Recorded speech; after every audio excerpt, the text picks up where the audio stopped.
인류는 무엇을 위해 우주로 향하는 걸까요? 그것은 물론 깜짝 놀랄 정도로 흥미롭기 때문입니다. 인류는 앞으로 얼마나 더 작은 암석 행성에 머물러 있게 될지 짐작이 가시나요? 여러분 안녕하세요.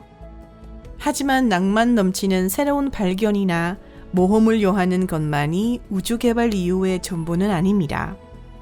우주에는 지구에 전혀 존재하지 않거나 있어도 극히 조금밖에 존재하지 않는 자원이나 물질이 많이 있을 확률이 높습니다. 여러분, 여기는 토픽입니다. 오늘은 그런 물질에 대해서 다뤄보는 시간입니다. 그것들이 어떻게 우리의 삶을 바꿀 수 있는지에 대해서 말씀드려 보겠습니다. 그럼 바로 시작해 보겠습니다.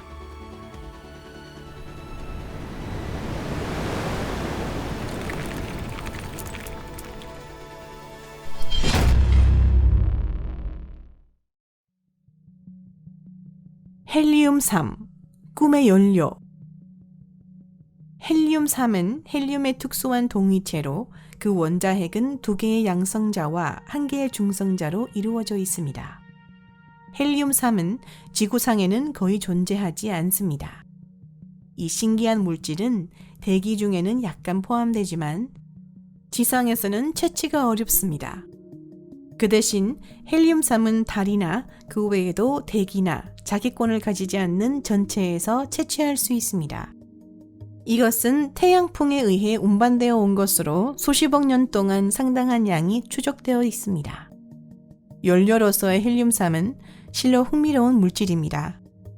이 물질을 사용하여 핵 융합 반응을 일으키면 환경적으로 깨끗한 에너지를 대량으로 얻을 수 있습니다.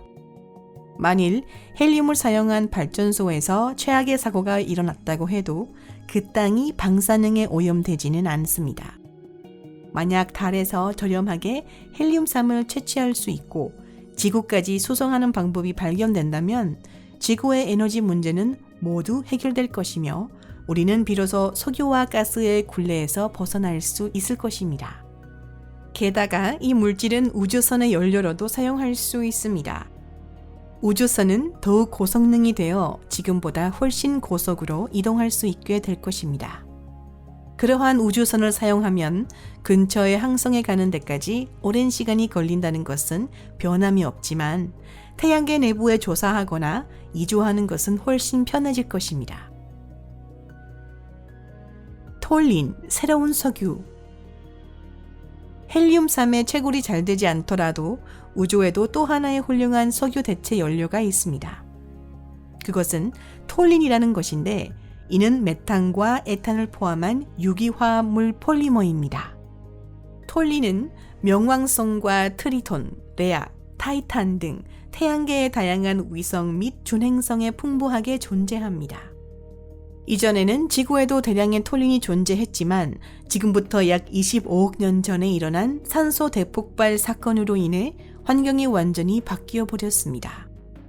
산소가 있는 곳에서는 톨린은 금방 분해되어 버립니다. 현재까지 톨린의 이용법은 그다지 많이 발견되지 않았지만 톨린으로부터 얻을 수 있는 연료는 무척 훌륭합니다. 게다가 톨린은 별의 표면 곳곳에 존재하기 때문에 아주 쉽게 채취할 수 있습니다. 금속. 지구는 렙틸리언에게 지배당하고 있다. 혹시 이런 음모론을 들어보신 적은 없으신가요? 이를 지지하는 사람들은 렙틸리언이 지구의 금이나 플래티넘 같은 귀금속을 필요로 한다고 자주 말합니다. 대체 어디서 그런 이야기가 나왔는지는 모르겠습니다. 아마 발단이 된 것은 사이언톨로지의 창설자 론 허버드의 저서나 렙틸리언을 일반적으로 퍼뜨린 것으로도 알려진 의사과학자 데이비드 아이크의 작품일 것입니다. 하지만 한 가지 확실하게 말할 수 있는 것이 있습니다. 설령 외계인이 에리다누스 자리 엡실론 별이나 어딘가에서 와서 실제로 지구를 정복했다고 해도 그것은 금과는 무관하다는 것입니다. 사실 지구는 매우 금속이 부족한 행성으로 이리디움 등의 금속 대부분은 소행성을 타고 우주에서 온 것들입니다. 21세기 말까지 금, 납, 아연, 안티모니, 구리 등 유명 산지는 거의 모두 파헤쳐질지도 모릅니다. 그렇게 되면 세계 경제는 붕괴되고 기술의 진보 역시 상당히 어려워질 것입니다. 한편 소행성에는 금속이 대량으로 존재하고 있습니다.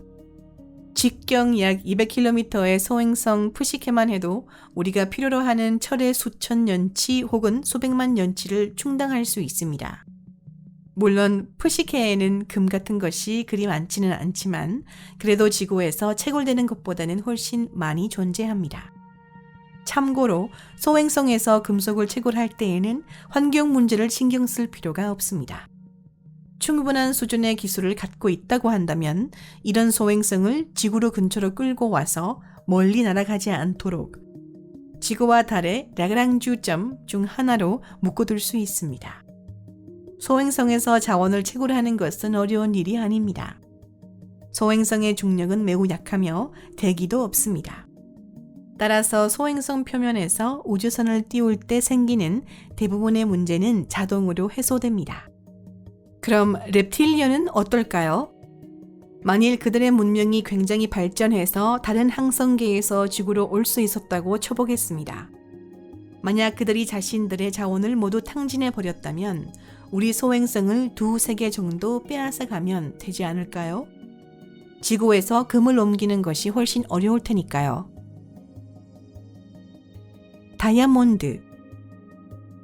다이아몬드의 용도는 보물이나 장식품뿐만이 아닙니다. 양자 컴퓨터나 의료, 마이크로 일렉트로닉스에도 이용됩니다. 실용적인 목적에서 일반적으로 인공 다이아몬드가 사용되고 있습니다. 인공 다이아몬드가 질적인 면에서 다소 뒤질 수는 있지만 만약 천연 보석이 기술에 사용된다면 가격은 몇 배로 치솟을 것입니다. 전문가 중에는 우주에 다이아몬드가 존재한다고 생각하는 사람도 있습니다. 예를 들면 현대 천문학자들에겐 한 거대한 보석의 존재에 관해 알려져 있습니다. 그것은 백색 외성 BPM 37093입니다. 이 별은 90%가 가까이가 결정화된 탄소로 이루어져 있습니다.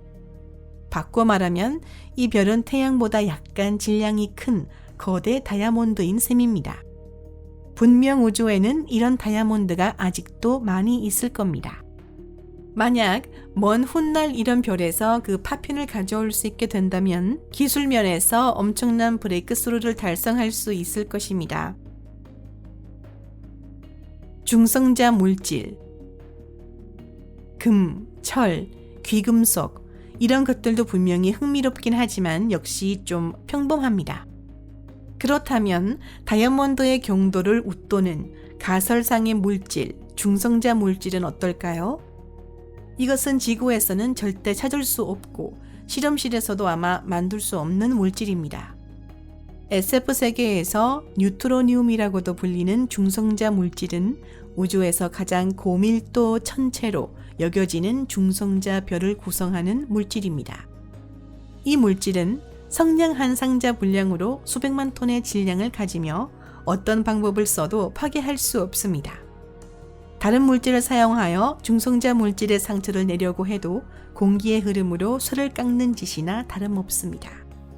대부분의 전문가들은 언젠가 중성자 물질 이용법을 찾을 수 있다는 것에 회의적인 반응을 보이지만 이론상으로는 이를테면 건축 재료 등의 안성맞춤인 물질이 될 수 있습니다. 믿을 수 없을 정도로 단단하고 튼튼하며 어떤 상처에도 강하기 때문입니다. 하지만 일반적인 조건에서 이 물질을 어떻게 처리해야 할지 전혀 상상이 가질 않습니다. 열화 없이 보존할 수 있을까요? 아니면 분해되어 제각각의 입자가 되어버리는 걸까요? 게다가 어떻게 채취해야 할까요? 우리의 먼 후손들에게 주어질 과제입니다. 암흑물질. 암흑물질은 우주에서 가장 수수께끼 같은 물질입니다. 그 정체는 불분명합니다. 또한 중력 상호작용 이외에 어떠한 상호작용도 하지 않는 것을 제외하고는 그 특성에 대해서도 알지 못합니다. 알고 있는 것이 하나 더 있다면 암흑물질이 항성이나 행성, 성간가스 같은 눈에 보이는 물질보다 훨씬 많이 존재한다는 것입니다. 암흑 물질은 원래 지구상에는 존재하지 않으며 지구 주변에도 존재하지 않습니다. 있다 하더라도 매우 적고 어떠한 장치를 사용해도 발견할 수 없을 정도의 양밖에 없어 채취하려면 은하계 밖으로 가야 합니다. 암흑 물질에는 어떤 이용법이 있을까요? 이것은 물론 이 물질이 무엇인지에 따라 다르지만 최근에 한 재미있는 설에 따르면 그 정체는 윈프라고 하는 현저하게 질량이 큰 입자라고 합니다. 만약 윈프를 모아 어떤 소재를 만들 수 있다면 훌륭한 절연체가 될 것입니다. 암흑 물질이 어떤 다른 특성을 가지고 있고 어떤 부분에서 우리에게 도움을 줄 수 있는지 그건 앞으로의 과제지만 인류는 언젠가는 알게 될 것입니다. 오늘 영상은 여기까지입니다. 여러분 끝까지 시청해 주셔서 감사합니다. 영상이 마음에 드셨다면 좋겠습니다. 채널 구독 버튼과 좋아요도 꼭 눌러주세요. 그리고 이 동영상을 SNS로도 공유해 주신다면 감사하겠습니다. 그럼 잠시 동안 작별입니다. 다음 영상에서 뵙겠습니다. 안녕히 계세요.